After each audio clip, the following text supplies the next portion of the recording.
The desert floor trembled before anyone heard a sound.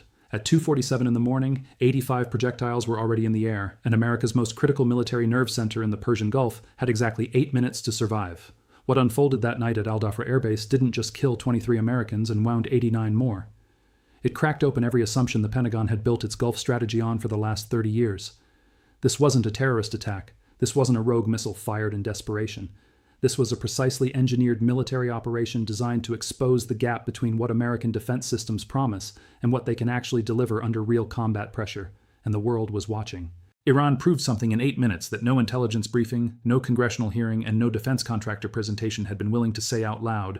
The umbrella protecting American forces in the Middle East has holes in it large enough to fly a swarm of drones through. What you're about to hear isn't speculation. It's a breakdown of exactly what happened, why it worked, what it costs you personally, and where the entire region is heading next. Because whether you follow military news or not, the consequences of that night are already moving toward your gas pump, your grocery bill, and your retirement account.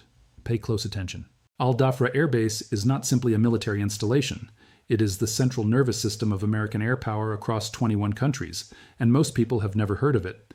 Sitting roughly 20 miles south of Abu Dhabi in the United Arab Emirates, the base covers more than 13 square miles and houses over 3,500 American service members at any given time. From this single facility, the United States coordinates every drone strike, every reconnaissance flight, every refueling tanker, and every fighter jet sortie conducted across the entire Middle East and Central Asian theater. F-35 stealth fighters, F-22 Raptors, RQ-4 Global Hawks conducting round-the-clock surveillance over Iranian territory, all of it managed and directed from Dhafra's Combined Air Operations Center. Remove that facility from the equation and American ability to project air power across 6.5 million square miles of the world's most volatile region doesn't weaken, it collapses. Iranian military planners have understood this for years. They didn't strike a runway or a fuel depot. They went straight for the command infrastructure, the one target whose destruction sends the loudest possible message about what Iran is capable of and what America stands to lose if this escalates further. Choosing Dhafra was not an act of desperation, it was the product of years of careful strategic study. The attack itself was a masterclass in asymmetric warfare, and understanding its design reveals just how deeply Iran has studied American defensive weaknesses. Launches came simultaneously from at least 4 separate locations, including mobile platforms that American satellites failed to identify in advance. The ballistic missiles included Fateh-2 hypersonic variants traveling at Mach 13, with precision terminal guidance systems capable of hitting specific structures within a large base. But the drones came first, and that sequencing was everything. Iran dispatched 38 Shahed 136 explosive drones as the opening wave, not primarily to destroy anything but to force Dhafra's Patriot air defense batteries to engage and burn through their interceptor inventory. Each Patriot interceptor costs $4 million. Standard doctrine calls for firing 2 interceptors at each incoming target to ensure a kill. Do the arithmetic. 38 drones, 2 interceptors each, means 76 interceptor missiles needed for the drone wave alone. Most Patriot units don't carry that many simultaneously. By the time the ballistic missiles arrived 6 minutes later, the defensive batteries were depleted exactly as Iranian planners had intended. The trap wasn't hidden, it was engineered in plain sight, and it worked perfectly. The economic mathematics of this confrontation are where the true strategic danger lives, and they are mathematics that favor Iran in a way that should disturb every American taxpayer.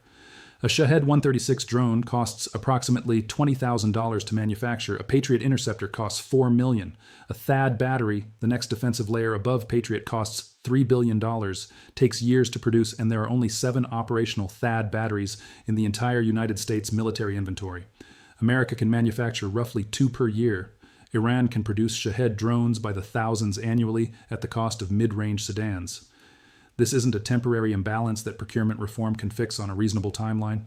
It is a structural vulnerability baked into the arithmetic of modern missile defense, and Iran has clearly calculated that it can sustain an attrition campaign that America cannot afford to match interceptor for interceptor. Every time the United States fires a $4 million missile to destroy a $20,000 drone, Iran wins that financial exchange by a factor of 200 to 1. Multiply that across hundreds of engagements in a sustained conflict, and the economic strain on American defense budgets becomes a weapon in itself, one that requires no missiles at all. 23 Americans were killed that night. 89 more were wounded, many severely, with burns and traumatic brain injuries requiring emergency evacuation to Landstuhl Regional Medical Center in Germany. The base's medical facilities were overwhelmed within minutes of the first impacts. What makes these casualties historically significant goes beyond their raw number, though this marks the deadliest single incident for American forces since the Khobar Towers bombing in 1996. What's different now is the method. Iran killed Americans without placing a single Iranian soldier, operative, or asset outside its own borders.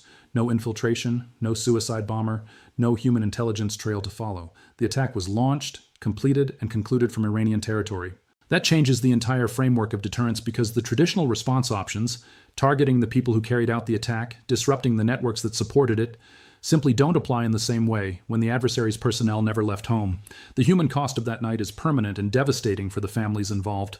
The strategic cost for American deterrence doctrine may prove equally lasting. Iran's targeting choices carried a message as deliberate as the missiles themselves. Satellite imagery confirmed that the residential quarters where off-duty personnel sleep were largely spared. The attack concentrated its destructive force on the Combined Air Operations Center, the aircraft hangars, and runway infrastructure.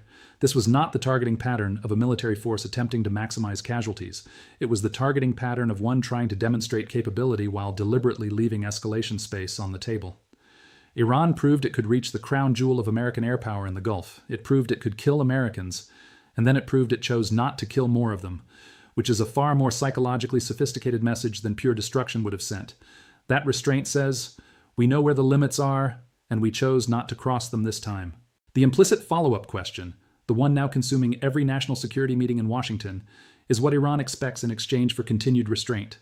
Strategic communication of this kind is not mercy, it is leverage. The economic consequences radiated outward from the attack within hours, and they are not finished moving. Crude oil jumped to $127 per barrel within 90 minutes of the first confirmed reports, a level not seen since 2008. Energy analysts are projecting prices could push toward $150 if the situation escalates further.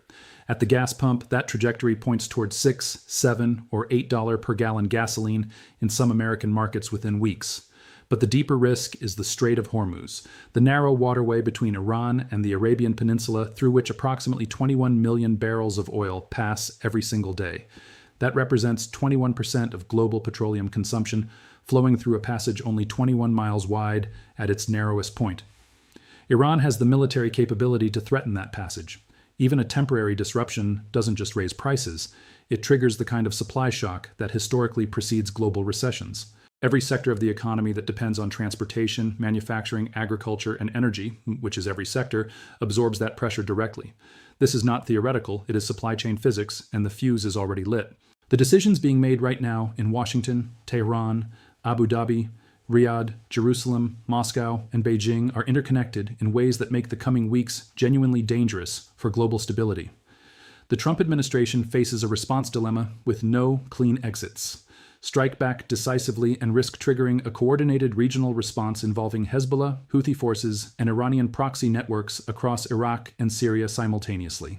Fail to respond decisively and watch American deterrence, the foundational premise that attacking U.S. forces brings unacceptable consequences, lose credibility with every adversary on Earth.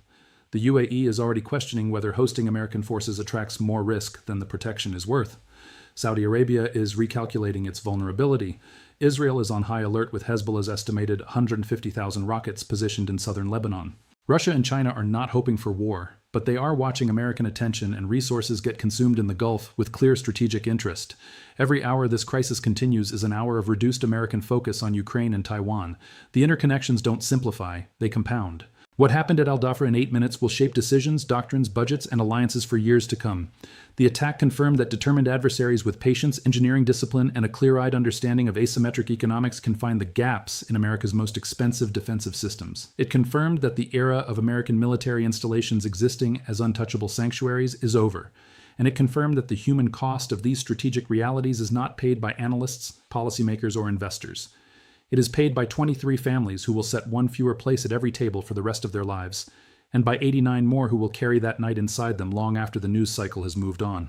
Understanding what really happened, what it means, and where it leads is not a luxury reserved for foreign policy professionals anymore. It is basic literacy for anyone who drives a car, buys groceries, holds investments, or has a child old enough to serve. Stay informed, stay clear-eyed, and come back because this story is far from over.